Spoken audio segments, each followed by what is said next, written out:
Hello and welcome to today's webinar, the U.S. Deprescribing Research Network's Pilot and Grant Planning Award Application Information Session. This webinar is sponsored by the U.S. Deprescribing Research Network with funding from the National Institute on Aging. My name is Cynthia Boyd and I am a geriatrician and on faculty at Johns Hopkins University, and I'm co-PI along with my colleague, Dr. Michael Steinman of the U.S. Deprescribing Research Network. Before we get started, I want to cover a few technical details. Due to the number of registrants for today's webinar, we've placed phone lines on mute to reduce audio feedback. So unless you're logged in as a host or panelist, your line is muted. However, we welcome and encourage audience participation using the Q&A feature of the Zoom webinar software. When you would like to interact with the presenter, click the Q&A bubble on the bottom toolbar and type your questions in the box. Questions are welcome at any point in time, and we will have the last 20 to 30 minutes for questions, and so have plenty of time for them. If you have technical or logistical questions, please use the chat box and select the host, Jonathan Norton, to chat privately. I want to extend a huge thanks to Jonathan Norton at Johns Hopkins, as well as Melina Spar and Ana El Rizzo at UCSF, who have done a lot of the amazing work behind the scenes to make this webinar possible. And now I'd like to introduce today's speaker, Dr. Amanda Mixon, who is on faculty at Vanderbilt University and the Nashville VA, and is one of the two leads of our pilot and exploratory studies core for the U.S. Deprescribing Research Network. And she's presenting today on behalf of Sandra Simmons as well, the other co-lead of this core, and Joanna Gupta, who helps support the work of this core. Welcome, Amanda. Thanks so much, Dr. Boyd, and welcome everybody to this webinar. Hopefully I'll get my slides to go. See if it works. Great. So we have no relevant disclosures, but we'd really like to thank, obviously, the National Institute on Aging for funding the U.S. Deprescribing Research Network and our scientific advisory board and the people listed here who really make the network run smoothly. So just a little bit of background about what is the U.S. Deprescribing Research Network, or USDeN, as I'll refer to it. Well, formally, it's the entities that you see here, led by Dr. Cynthia Boyd and Dr. Mike Steinman, but it's also all of you who are part of the community interested in and working in the area of deprescribing. And this red box highlights how our pilot and exploratory studies core relates to the other cores in the network. So the USDeN is focused on focuses our activities on 5 pillars, which include investigator development, stakeholder engagement, data and resources around deprescribing, several work groups, and then finally our group, which is funding pilot studies and grant planning activities. So today we'll focus on this last element. So as Dr. Boyd said, Dr. Simmons and I lead this core together, and I'd like to note that all the information that we're presenting today is also on the USDeN website, which I'll share the address a little bit later. The purpose of the Pilot and Grant Planning Awards is to support early stage research in deprescribing that will likely lead to larger projects. Also, the funding of pilots will primarily be awarded to, but not exclusively, to junior investigators, while grant planning projects are mostly, but not exclusively, awarded to more senior researchers. And the projects can provide preliminary data for other grants, proof of concept, or developmental work that clearly leads to larger and future studies. So as I mentioned, there are 2 funding mechanisms that we oversee, the pilot awards and the grant planning awards. And the website is listed here for the full request for applications, and I'll discuss each of these types of awards in turn. So first, the scope of the pilot awards. So projects should first have a direct and clear relationship to deprescribing, and one definition of deprescribing is on the next slide, but there's really no need to parse this language out precisely. We want to make sure that we apply common sense as to what is deprescribing and what is clearly related to it. Secondly, it needs to be relevant to the care of older adults. And there's no fixed definition of what constitutes an older adult, but it should be reasonable and related to aging. And third, the project should demonstrate a clear pathway for how the proposed research will lead to something bigger.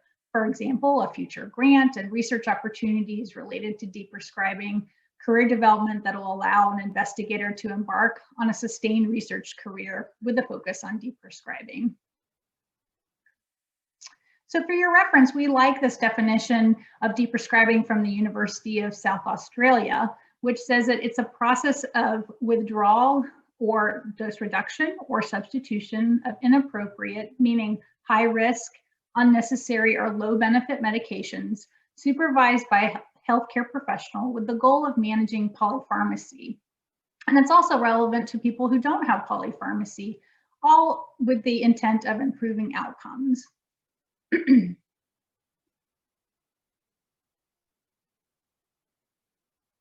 So for this current funding cycle, this is our third cohort that we are launching for pilot and grant planning awards.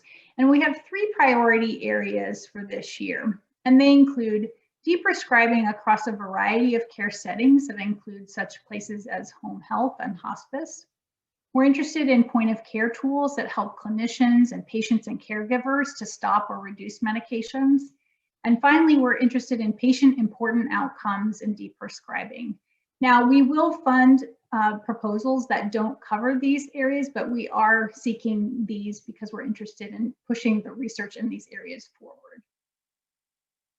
So now I want to review some of the projects that we have funded in the prior 2 cohorts. In year 1, we had 3 pilot grant awardees. First was Dr. Greg Ulett at Yale, who examined decisions about anticoagulation for patients with atrial fibrillation and dementia. Dr. Ariel Green and Nancy Schoenbrunn at Johns Hopkins, who are studying older adults' preferences and attitudes around discussions for deprescribing. And finally, Jennifer Kuntz at Kaiser Permanente Northwest looked at intensification and de-intensification of diabetes medications for older adults with multimorbidity. In year 2, we had 22 applications. This is the last year's round of applicants. And we had 4 applications that were for grant planning awards, and we awarded 2. We had 18 applications for pilot projects, and we awarded 4 for a total of 6 projects for this current year. So to give you a little bit more detail about the current year awardees, they're listed here. The first ones are the pilot awardees. Firstly is Dr. Justin Lee at McMaster University, who is piloting an intervention to improve medication prescribing for vulnerable hospitalized older adults. Secondly, it's Dr. Josh Nisnik at the University of North Carolina, who's looking at deprescribing bisphosphonates in nursing home residents with dementia.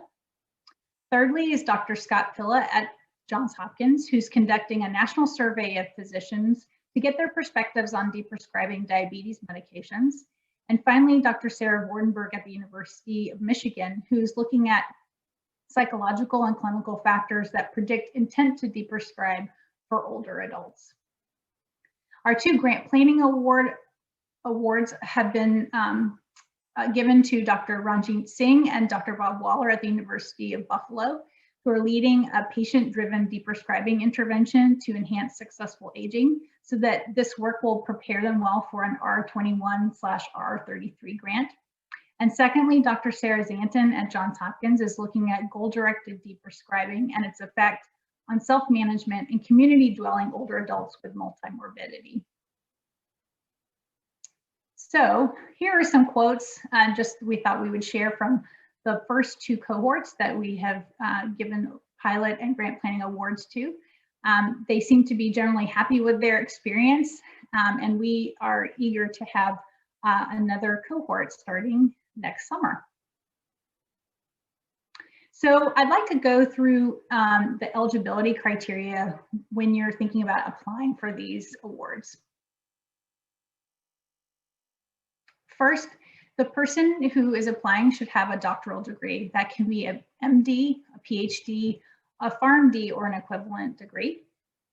They must be employed as a faculty, research scientist, or an equivalent by the start of the award period, which would be approximately August or September of 2021. They must work in a setting such as those listed here, which is registered with the System Award Management. And lastly, each applicant can submit one application. However, 2 or more individuals from the same institution can also apply. So applicants can be from non-US institutions, but you have to articulate in your application how the proposed research would apply outside of your home country, including the US. And we encourage applicants from underrepresented groups, disadvantaged backgrounds, and individuals with disabilities to apply. So now I'll talk a little bit about the available funds. Each award will be up to $60,000 in total costs, which includes both direct and indirect costs. The indirect costs charged by the recipient's institutions are at the federally negotiated rate, and foreign entities can charge no more than 8% of modified total direct costs. Each award, like I said, will begin either August or September of 2021, and it will be for 1 year. Each year, we plan to award approximately 3 to 6 projects, with a combination of those being pilot and grant planning awards, as you saw before. So now I'll talk about each funding mechanism. So first is the pilot award. And as I mentioned, these awards are generally funded mostly to junior investigators. And their proposed studies can collect preliminary data, explore proof of concept, or entail developmental work that provides a clear pathway to future larger scale studies. We encourage applicants to use a variety of study designs, such as data for a future clinical trial, observational studies, and or qualitative evaluation. The second funding mechanism is the Grant Planning Award. And again, funding is mostly given to people who are already established investigators. We want these funds to be used for grant planning activities that will lead to submissions for larger research proposals. So what do you need to do to be able to submit? I'll go over the materials that we're asking for. So first is the letter of intent. These letters are optional, but we strongly encourage you to fill out a letter of intent, especially if you're asking for more than the budget cap of $60,000 or for funding greater than 1 year, or if you want just feedback on your research idea. The letter should be 1 page, 1/2-inch margins, and 11-point Arial font and format. We'd like for the letter to introduce the research team, some brief specific aims and your approach, and or any grant planning activities.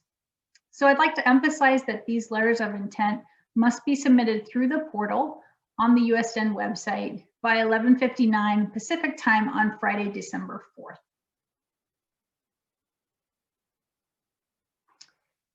So now we'll look at the other requirements. So for both pilot and grant planning awards, you'll want to submit a maximum of 5 pages that includes the cover page, and it addresses the study aims, the significance of your work, the innovation, the approach, any future directions, and how stakeholders will be engaged. There are more details about these sections in the request for applications that are posted on the network website. And as I said, it's a maximum of 5 pages, 1/2-inch margins, 11-point Arial font, and these are due by 11:59 p.m. Pacific time on Friday, January 22nd of 2021. Additionally, if you are submitting a grant planning award, we would like to see the aims and approaches for the larger scale study that you're planning, and see how that work will lead to grants, publications, and beyond. So both the pilot awards and the grant planning awards require a stakeholder engagement aspect. So what do we consider stakeholders? Well, they can be individuals or groups that would be impacted by your work. So that might mean older adults, providers, professional societies, policymakers, health plan administrators, public health leaders, or the like.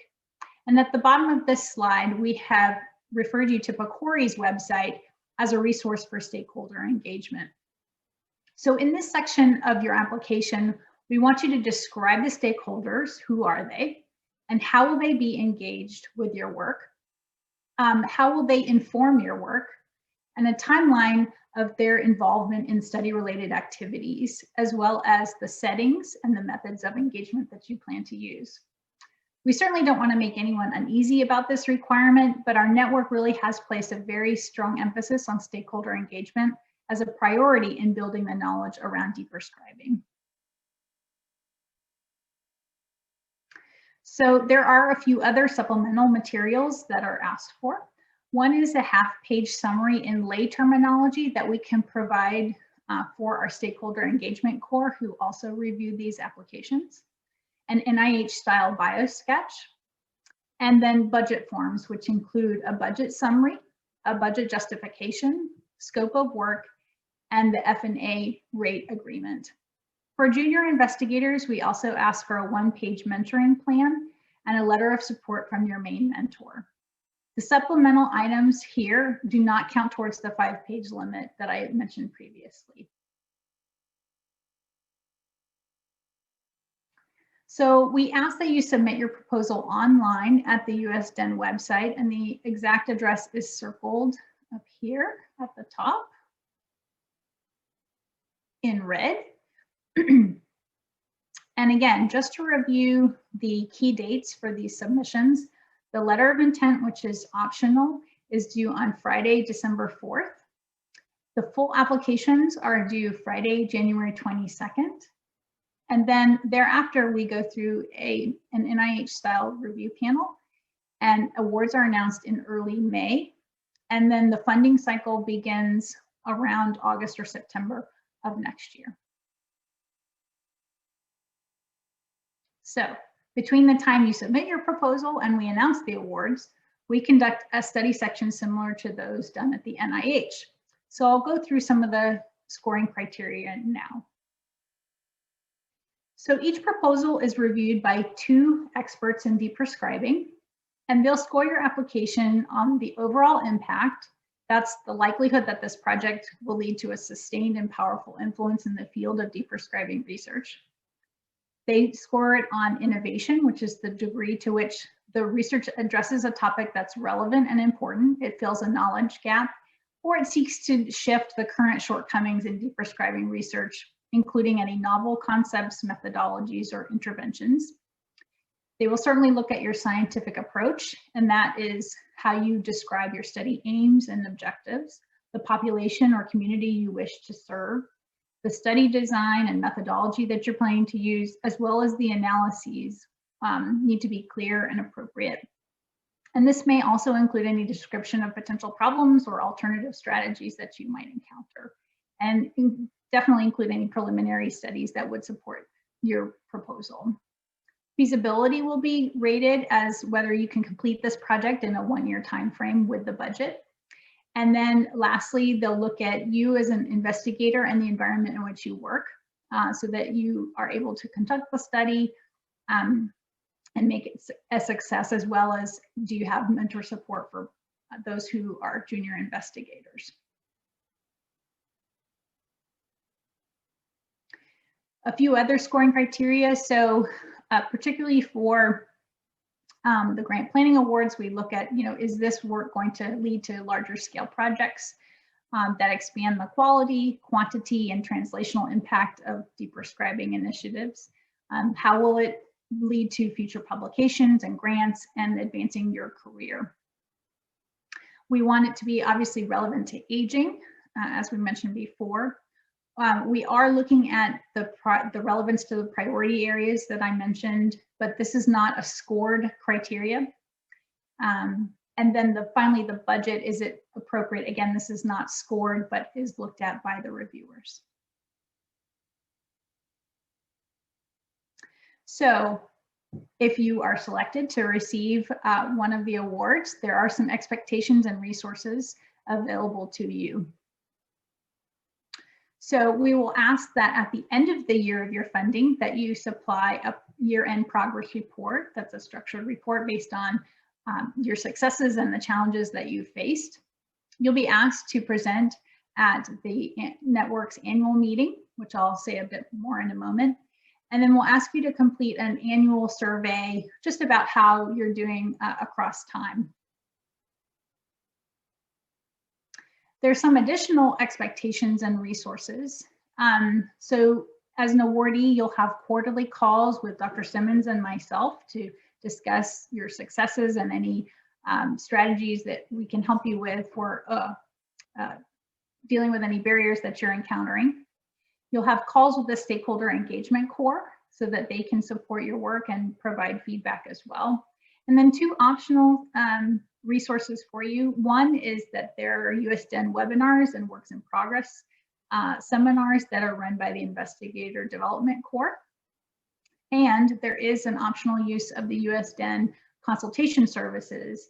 And this is for people who have a very specific question that they would like to connect with an expert on something that can be answered in approximately 1 hour of discussion. So these are all of the resources available to our awardees. So I wanted to mention another program that USDeN supports, and that's the Junior Investigator Intensive Program. The applications for this will be coming out soon for the 2021 program. The components of the program include monthly webinars by leading deep prescribing researchers, virtual works in progress meetings with US and international peers that are part of the program, some career development activities through USDeN, as well as at the annual meeting and throughout the year. And then you have access to all the USDeN resources as well. The requests for applications will be released soon, and they will be due in February of 2021. And if you have more questions about this, you're welcome to visit the website, our website listed here. I also wanted to mention an upcoming webinar from our USDeN, which is going to be featuring Dr. Zachary Markham, who is an assistant professor in the Department of Pharmacy at the University of Washington School of Pharmacy. And he will be talking about pharmaceutical use and brain health. That is on November 24th at 2 p.m. Eastern. And you can register for this at our website. And then just a plug about our USDeN annual meeting. For the first annual meeting this year, we held it over Zoom on October 6th. And we had overwhelmingly a positive turnout of over 200 people. We had featured speakers such as Dr. Kara Tannenbaum, who leads the Canadian Deep Prescribing Network, Dr. Amy Linsky, and Dr. Kristen Zimmerman, who gave us updates in deep prescribing research, and our program officer, Dr. Marcel Salib at NIA, were some of the speakers. These sessions were recorded, and you can find them on our website. We are planning for a second annual meeting immediately prior to the American Geriatric Society meeting, if it happens in person, on May 11th, 2021 in Chicago. So stay tuned for more details on that. I also wanted to tell you about another opportunity through USDeN, which are the collaboration grants. And these are to incubate topic and site-specific collaborative efforts related to deep prescribing.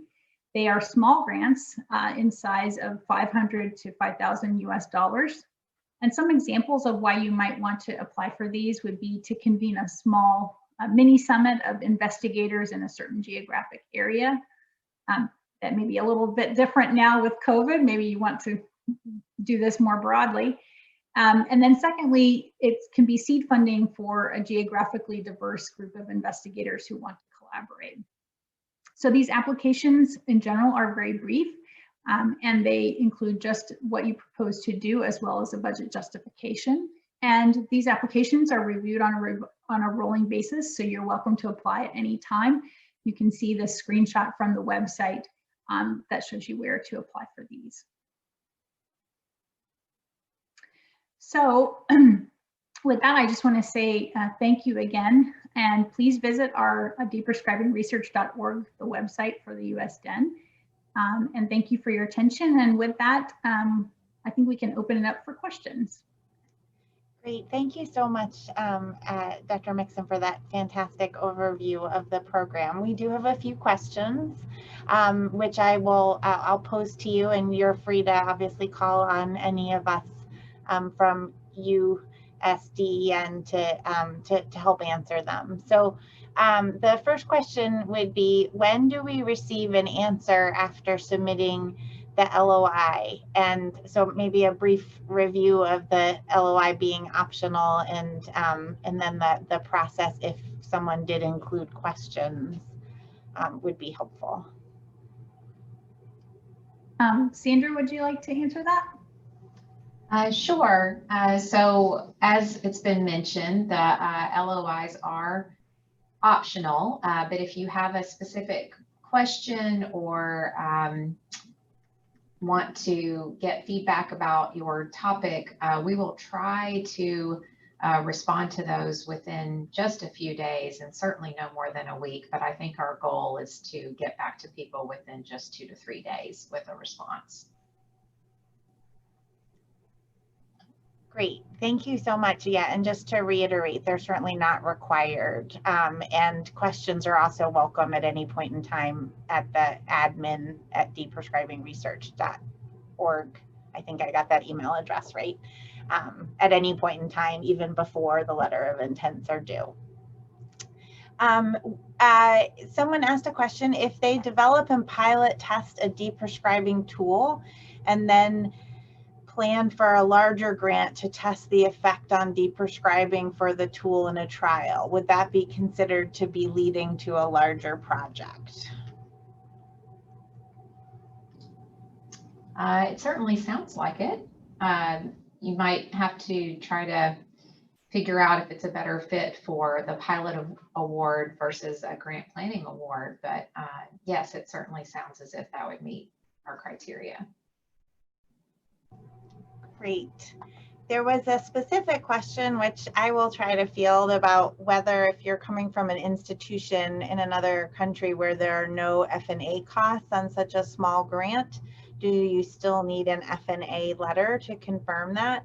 And what we would suggest is to include a letter noting that your institution does not charge F&A on such a small amount. This would be helpful for the purposes of getting the award approved by the NIA in general. And if you have further questions about that, feel free to email us, because we can certainly clarify with the grants and contracts folks who are not on this call today. I'll just clarify for those of you who are wondering, like, what is F&A? Some of you may have heard the term indirects. It's basically like a tax that the institution just takes off of all grants. So it's a standard grants management thing. A new grants management office would help you figure that out. Thank you, Mike. So for the next question, will associate level investigators who've not done previous research in deprescribing, would they be able to be considered junior investigators?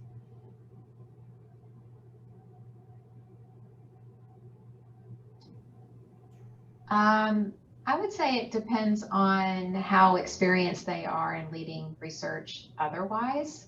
They may or may not need a mentorship letter of support to go along with their application, but it could potentially be helpful. So they might just need to make a case in their bio sketch or cover letter why they chose not to include a mentorship letter if they don't feel that it's necessary for them. Would you say anything different, Cynthia or Mike, about that? Yeah, I think someone new to research, we would certainly consider for both categories of awards, and that it may be more appropriate for the pilot award. But I think if someone is new to research and arguing that they're eligible for a pilot award, that it would be good. And I think this is consistent with what you said, to be, talking about the supporting team that's gonna, be supporting on you as you embark on newly developing research, and so that a mentor might be appropriate even if your rank is higher. to be sort of speaking to the environment and the support structure behind your project. Does that sound right? Anyone else want to add anything in? Sounds good to me. So we also had a question about whether postdoctoral, I think it must be fellows, eligible to apply for pilot grants. Do you want me to take that, Amanda? I think Sandra was going to answer. Oh, perfect, good. Oh, well, that's okay. I mean, I would say yes, as long as you are postdoctoral and not predoctoral per the eligibility criteria. I think we said, though, that they at the time of the start of the award, that the person needs to have a faculty or assistant scientist position. Okay, tell you what, why don't we come back to that one while we just confirm? Yeah, that is definitely my recollection as well. But you certainly could be a postdoc at the time you apply, as long as by the time, you know, July or August rolls around, you will be will have graduated from your postdoctoral program, and you will be a faculty member or equivalent at another organization. Right, so you could be a research scientist, yes. And I did actually just double check our RFA, and that is correct. Will pilot projects that are quality improvement be considered for the pilot grant program?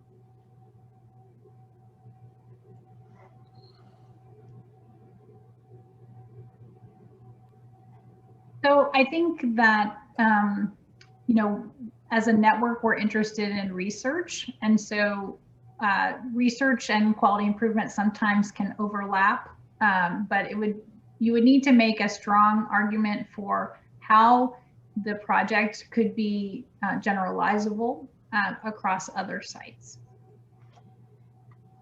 And yeah, and I'll just add in that I think that the leading to future research part is key to both mechanisms, and so would certainly apply also if the proposed project is quality improvement research.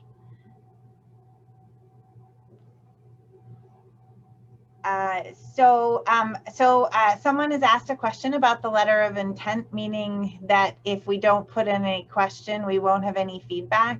The letter of intent is really for planning purposes for our grant review, and so it's not a letter of intent where certain people are invited. Everyone is eligible to submit a full proposal, whether or not you submit a letter of intent. If you do have specific questions, we will, as Dr. Simmons noted, be getting you feedback. But unless there are specific questions that you want answered, like we're not providing feedback on the very brief descriptions people give us. It's really to try to give you an opportunity to ask questions if you need them, and for us to be planning an appropriate panel of reviewers, but it is optional. Sandra or Amanda, would you like to add any further clarification to that question? No, I agree. It's mostly for our own planning purposes to make sure that we have an idea of how many applications we're likely to receive and the content areas so that we can assign reviewers appropriately. And most of the queries that we've gotten in the past have been more administrative in nature.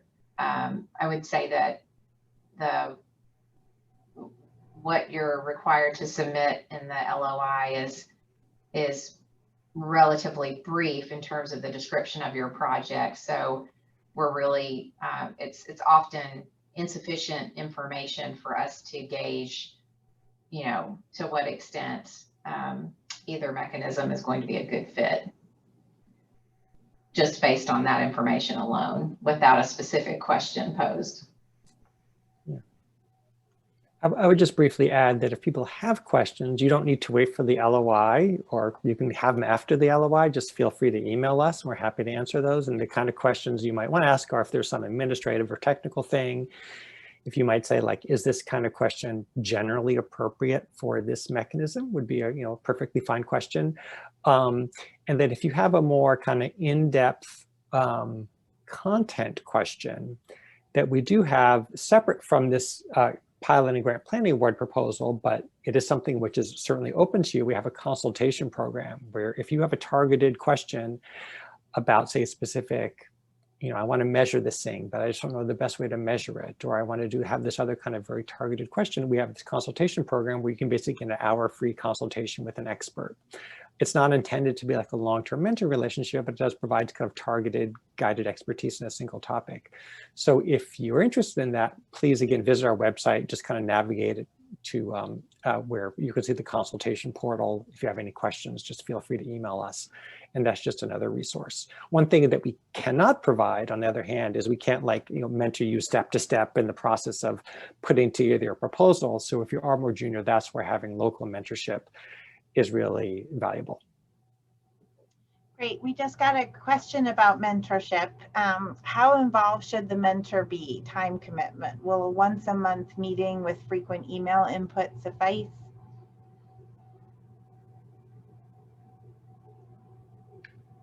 So I would say, because this is a fairly short-term project that you need to, have it done between August and the following July or so, probably more often meeting would be helpful, because you do want to have a project that you can complete in that time period. And so you might want to have your mentor interactions more frequently.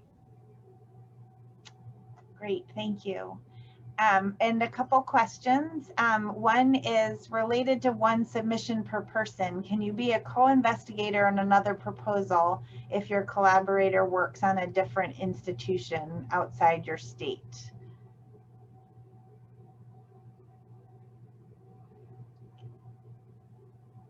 I'm not sure I understand the question. I think that they're asking if they are submitting an application themselves as a lead, can they also be a co-investigator on someone else's application? And I think that the answer would be yes. Yes. Yeah. And I also see another question, Cynthia, about whether multiple PIs are allowed. You want to take that? For pilot grants. We haven't really discussed this, but I don't really see any reason why there can't be. I would agree. Oh, sorry. That's okay. Go ahead. I was just going to say, I think we would just like them to include a brief statement about how the PIs would work together, the MPIs would work together, much like you do for other NIH grants, that there should be a brief description of the roles and how you'll work together. I didn't mean to cut you off. That's okay.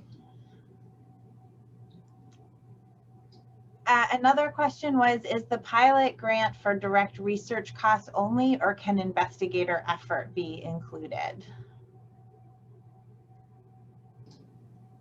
Investigator effort can definitely be included.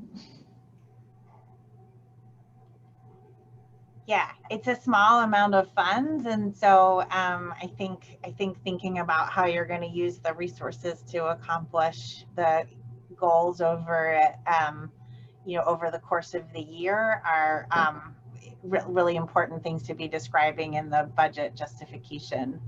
But it definitely would be certainly an allowable part of the expenses.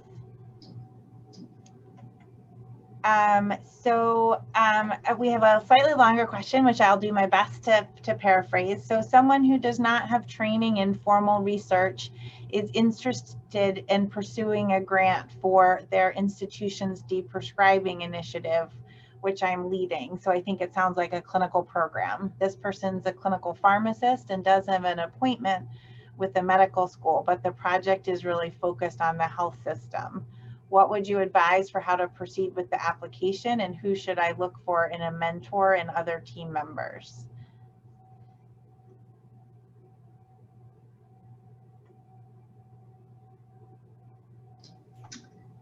Well, it sounds as if it certainly would be helpful for this person to have a more experienced research mentor, either at their own institution or outside of their own institution, to help guide kind of the methodology of the project. Yeah, and I would say that, I think it's perfectly acceptable to focus on the health system, that it doesn't have to be on an individual basis, that this could be, looking at deprescribing on a larger scale. That would be an acceptable focus. But I agree with Dr. Simmons that the biggest contributor to your success would be finding a mentor. And so you might look for somebody who does clinical research at your institution, and that doesn't have to necessarily be in in pharmacy, but it could be in the medical school or the nursing school, whatever other professional schools you have at your institution who could mentor you, but somebody who is doing research now and can help you formulate a good scientific question and use the appropriate methods to get an answer.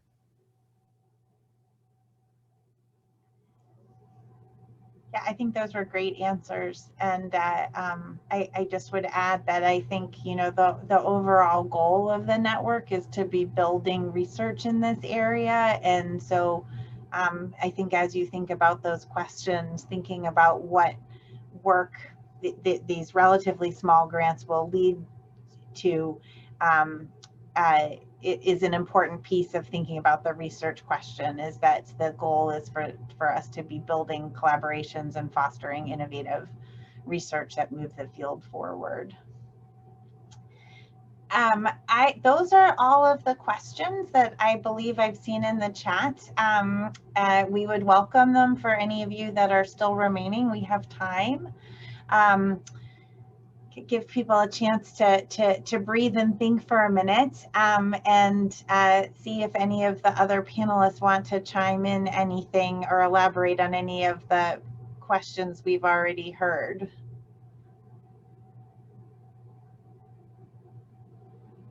Mike, did you want to speak to the quality improvement question?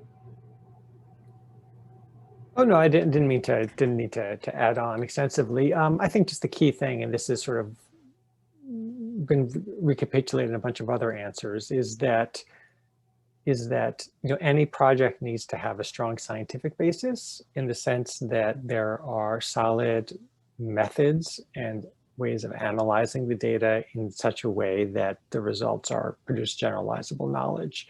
Now, quality improvement projects can certainly meet their criteria, but not all of them do. So we just need to make sure that if it is a QI kind of project or something similar, that there are strong scientific methods about evaluating the efforts, and in a way that the interpretation is not just, in my institution this worked and we can't really see anything beyond that, but what is that generalizable knowledge, does that lead us to? And specific to this pilot mechanism, what is the next big grant or the next big project that this will lead to help advance my career as a future researcher in this area?